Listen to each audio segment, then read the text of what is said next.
मैं अशोक कुमार शर्मा से आचार्य हिंदी MSJ राजकीय महाविद्यालय भरतपुर। आज हम हिंदी साहित्य की गद्य विधाओं में निबंध विधा का अर्थ और परिभाषा इस विषय का अध्ययन करेंगे। निबंध शब्द है, जब इसका व्युत्पत्ति देखते हैं तो व्युत्पत्ति इसकी बंध धातु में नि उपसर्ग तथा ध्यंग प्रत्यय के संयोग से हुई है, जिसका अर्थ है बांधना, कसना, जकड़ना। आसक्ति, संलग्नता, रचना करना, लिखना, संग्रह ग्रंथ और बंधन। तो इस प्रकार से निबंध जो शब्द है उसकी व्युत्पत्ति हुई है। निबंध प्रयोग की दृष्टि से लघु अथवा समरयाद दीर्घ कलेवर की उस अनअवस्थित गद्य रचना के लिए भी प्रयुक्त होता है, जिसमें निबंधकार आत्मीयता, अनात्मीयता, वैयक्तिकता या निर्वैयक्तिकता के साथ किसी एक विषय या उसके किन्हीं अंशों या प्रसंगों पर अपनी निजी भाषा शैली में भाव या विचार प्रकट करता है। तो वर्तमान में जो निबंध शब्द का प्रयोग हो रहा है वह लैटिन के एग्जीजियर शब्द के लिए प्रयुक्त हुआ है, जो निबंध की व्युत्पत्ति हुई है, जिसका अर्थ है निश्चितता पूर्वक परीक्षण करना। तो यह है एग्जीजियर है, यह फ्रेंच भाषा के ऐसाई तथा अंग्रेजी के ऐसे शब्द का पर्याय हो गया है और जिसका शाब्दिक अर्थ प्रयोग, प्रयत्न या परीक्षण माना जा सकता है।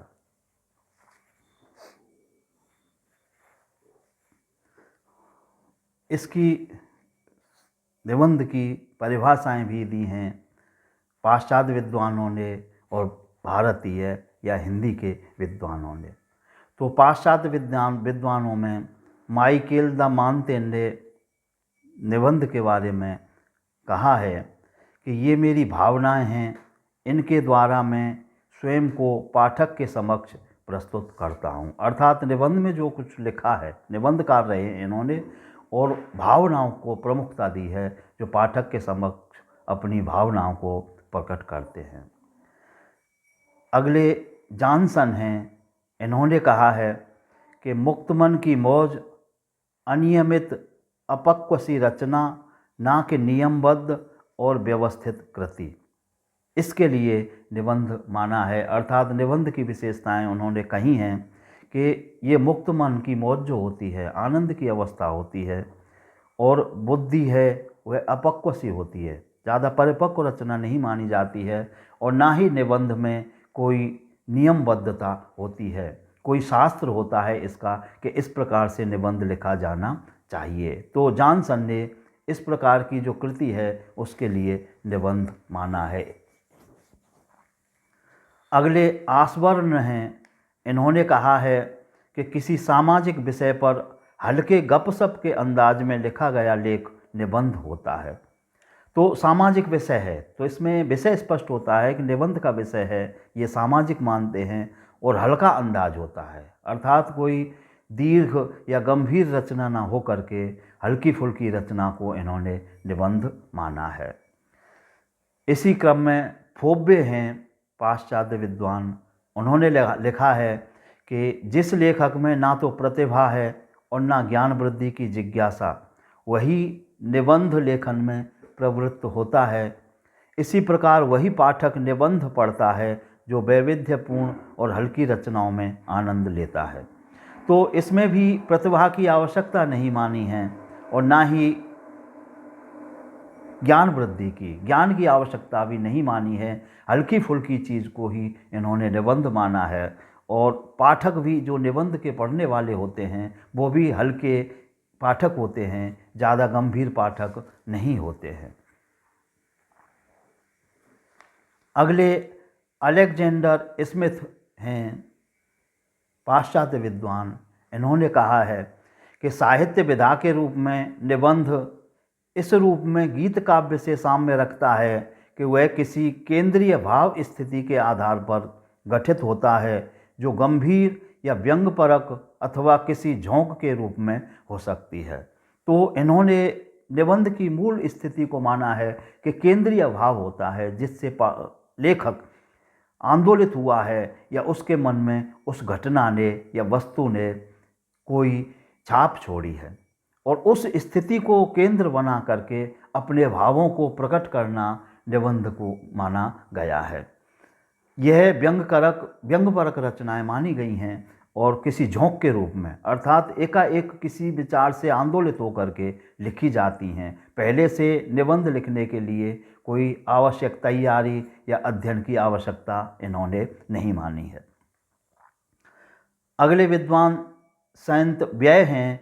इन्होंने कहा है कि साहित्यिक अभिव्यक्ति का ऐसा अंग जो अत्यंत कठिन और प्रमोदपूर्ण होता है तथा जिसमें लेखक की गंभीरता और उसकी गागर में सागर भरने की शक्ति व्यक्त होती है। तो ऊपर के निबंधों में या ऊपर के जो विद्वान हैं उन्होंने निबंध को हल्की फुल्की रचना माना है, लेकिन संत व्यय हैं इन्होंने गंभीर और गागर में सागर भरने वाली शक्ति निबंध की विशेषता मानी है, क्योंकि जब तक निबंध में गंभीरता नहीं होगी वह निबंध श्रेष्ठ नहीं माना जाएगा।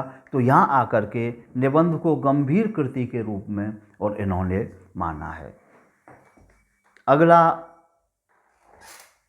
जो विचार है वो बेकन हैं। ये बेकन अंग्रेजी के अच्छे निबंधकारों में माने जाते हैं। तो इन्होंने लिखा है कि निबंध सघन ज्ञान के वह कुछ पृष्ठ हैं जिनमें विचार सहज रूप में व्यक्त होते हैं। तो इन्होंने निबंध में सघन ज्ञान, तो ज्ञान होना चाहिए और वो ज्ञान भी घनीभूत होना चाहिए, अर्थात अत्यधिक ज़्यादा ज्ञान होना चाहिए, अनुभव होना चाहिए, और उन अनुभवों को सहज भाषा में व्यक्त करना इन्होंने निबंध माना है। तो इन्होंने भी निबंध जो है वो गंभीर रचना मानी है, हल्की फुल्की रचना इन्होंने नहीं मानी है। इस प्रकार से पाश्चात्य विद्वानों ने अपने विचार व्यक्त किए हैं निबंध के बारे में।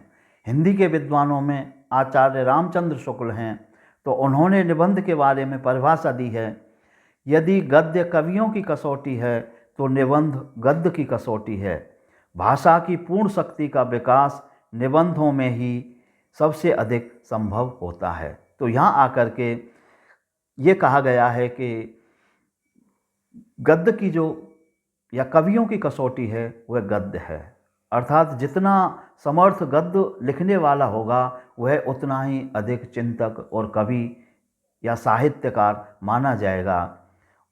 और जो रचनाएं हैं और गद्य की कसौटी निबंध है, तो निबंध में भी गद्य की पूर्णता को, गद्य की भाषा को, गद्य के विचारों के संयोजन को अभिव्यक्ति देने की स्थिति जो होती है वह गद्य की कसौटी है। गद्य लिखा जा रहा है तो निबंध उसका कैसा है, इस बात पर निर्धारित करता है निबंध का स्वरूप या निबंध की रचना। तो इन्होंने निबंध में अत्यधिक ज्ञान की और भाषा के संयोजन की और भाषा की अभिव्यक्ति की, विचारों की अभिव्यक्ति की बात की है आचार्य रामचंद्र शुक्ल ने। अगले जयनाथ नलिन हैं। इन्होंने निबंध के बारे में लिखा है कि निबंध निश्चल अनुभूतियों का मर्यादित गद्यात्मक प्रकाशन है।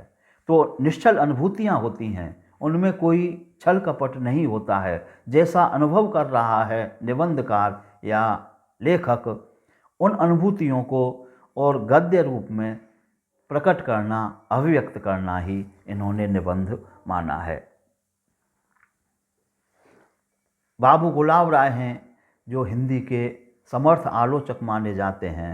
उन्होंने निबंध के बारे में लिखा है कि निबंध उस गद्य रचना को कहते हैं जिसमें सीमित आकार के भीतर किसी विषय का वर्णन या प्रतिपादन एक विशेष निजीपन, स्वच्छंदता, सौष्ठव और सजीवता तथा आवश्यक संगीत और सभ्यता के साथ किया गया हो। तो बाबू गुलाब राय ने निबंध की विशेषताओं पर विशेष रूप से लिखा है और इन्होंने निबंध के स्वरूप को स्पष्ट किया है कि इसमें सीमित आकार होना चाहिए निबंध का जिसका वर्णन किया जा रहा है, निजीपन होना चाहिए अर्थात अनुभव अपना होना चाहिए निबंधकार के पास, स्वच्छंदता होनी चाहिए, अभिव्यक्ति की जो स्वच्छंदता है वह भी इन्होंने मुख्य मानी है, सौष्ठव माना और सजीवता भी होनी चाहिए। निबंध पढ़ करके ऐसा नहीं लगना चाहिए कि ये निर्जीव है या उससे कोई आलस्य की स्थिति पाठक के मन में आए। आवश्यक संगीत अर्थात लय भी होनी चाहिए विचारों की और भाषा की अभिव्यक्ति की। सभ्यता के साथ लिखा गया हो, उसमें अश्लीलता नहीं होनी चाहिए, सभ्य भाषा में सभ्य विचारों का प्रतिपादन ही निबंध में होना चाहिए। बाबू गुलाब राय ने निबंध की ये परिभाषाएं की हैं। अगले पाश्चात्य विद्वान हैं मरे, इन्होंने कहा है कि निबंध किसी विषय विशेष अथवा विषय की शाखा विशेष पर लिखी गई असाधारण लंबी रचना होती है जिसमें मूलतः प्रांजलता का अभाव रहता है, अनियमित परिपक्व रचना होती है, लेकिन अब इसे ऐसी रचना माना जाता है जो अपनी शैली में न्यूनाधिक व्यापक होती है यद्यपि अपने विस्तार में सीमित होती है। तो इन्होंने भी वही विशेषताएं व्यक्त की हैं जो गुलाब राय ने की हैं कि एक तो न्यूनाधिक व्यापक होती है, ये कम बड़ी भी हो सकती है, छोटी भी हो सकती है, लेकिन अधिक बड़ी रचना नहीं होती है, सीमित आकार होता है इसका, और प्रांजलता होती है भाषा की और अनुभवों की।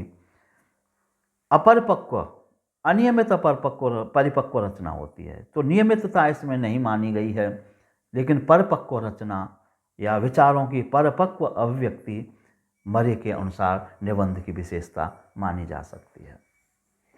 अगले थेकर हैं विचारक या निबंधकार, उन्होंने लिखा है कि निबंधकार के बारे में कि वह अपनी वाचालता के अंतराल में अपनी दुर्बलताओं, विचित्रताओं, स्वाभिमानी चेतना आदि को विवृत कर देता है। अर्थात जो निबंधकार होता है, लेखक होता है, उसकी दुर्बलता, विचित्रता और स्वाभिमानी चेतनाओं की जो अभिव्यक्ति है वो निबंध में आ जाती है, अर्थात स्पष्ट होने लगती हैं। तो निजता की जो बात है निबंध में लिखने की, निजीपन की बात है, अपनी अनुभूतियों की, अनुभवों को अभिव्यक्त करने की बात है, वह भी थेकर ने कही मानी है। अगले W.L. फेल्प्स हैं, इन्होंने निबंध के बारे में कहा है कि वह एक नितांत स्वीकारात्मक रचना शैली है जिसमें लेखक पाठक को अपने विश्वास का पात्र बनाकर इस प्रकार वार्तालाप करता है मानो वह एक श्रोता हो।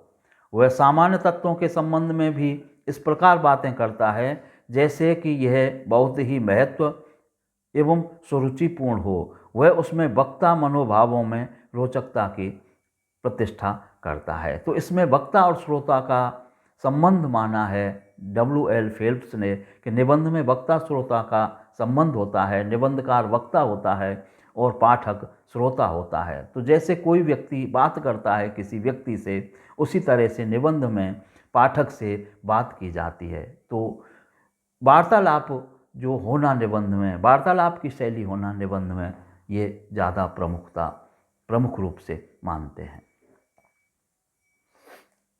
अगले गर्डनर हैं पाश्चात्य विद्वान, इन्होंने लिखा है कि निबंध लेखन में विषय महत्वपूर्ण है या नहीं, इस विषय पर विचार करने की आवश्यकता नहीं होती है। उसका विषय कोई भी मामूली पदार्थ हो सकता है। तो इसमें निबंध का जो विषय या सामग्री क्या होनी चाहिए, इस सामग्री के बारे में कहा है कि छोटी से छोटी और बड़ी से बड़ी कोई भी वस्तु घटना निबंध की सामग्री मानी जा सकती है। अगले विचारक हैं विजय शंकर मल्ल, जो हिंदी के आलोचक या हिंदी में आलोचना के क्षेत्र में माने जाते हैं। उन्होंने निबंध के बारे में लिखा है, निबंधकार समाज का भाष्यकार और आलोचक भी होता है। इसका शरीर बड़ा लचीला और लेखक की सुविधा के अनुसार बराबर मुड़ जाता है। तो निबंधकार समाज का भाष्यकार, अर्थात इसमें समाज की बातों का प्रतिपाद्य किया जाता है, प्रतिपादन किया जाता है और उनका आलोचना भी की जाती है। जो समाज की बातें हैं, समाज में जो क्रियाकलाप चल रहे हैं, समाज में जो रहन सहन की स्थिति है, विचारों की स्थिति है, कर्मों की स्थिति है, इसका शरीर बड़ा लचीला, निबंध का शरीर लचीला होता है। छोटा बड़ा या किसी भी शैली में निबंध को लिखा जा सकता है और लेखक निबंधकार अपने हिसाब से या अपने उपयोग के आधार पर उसको छोटा बड़ा कर सकता है। इस प्रकार से हिंदी के और पाश्चात्य विद्वानों के हमने निबंध के बारे में विचारों का अध्ययन किया। उन्होंने निबंध के बारे में अपने विचार व्यक्त किए हैं। अब हम समग्रतः जब देखते हैं तो उपर्युक्त परिभाषाओं के आधार पर हम एक साधारण सी परिभाषा या समग्र परिभाषा दे सकते हैं कि निबंध एक वह छोटा सा गद्य विधान है जिसमें निबंधकार जीवन या जगत से संबंधित किसी भी वस्तु या व्यक्ति के प्रति उद्भूत अपनी मानसिक और बौद्धिक प्रतिक्रियाओं की इस प्रकार निर्बाध अभिव्यक्ति करता है कि वह अधिक से अधिक रोचक, संवेदनशील और चमत्कारपूर्ण हो। तो एक तो इसकी जो विशेषताएं आती हैं, ये एक छोटा सा गद्य विधान है, गद्य की विधा है और जीवन और जगत से संबंधित किसी वस्तु व्यक्ति के प्रति निबंधकार के मन में जो भाव उद्भूत हो रहे हैं या प्रतिक्रिया हो रही हैं किसी घटना के प्रति, उन घटनाओं की प्रतिक्रियाओं का और अभिव्यक्ति है और उसकी भाषा रोचक और संवेदनपूर्ण और चमत्कारपूर्ण होनी चाहिए निबंध लेखक की। इस प्रकार से हमने निबंध के बारे में अध्ययन किया आज। धन्यवाद।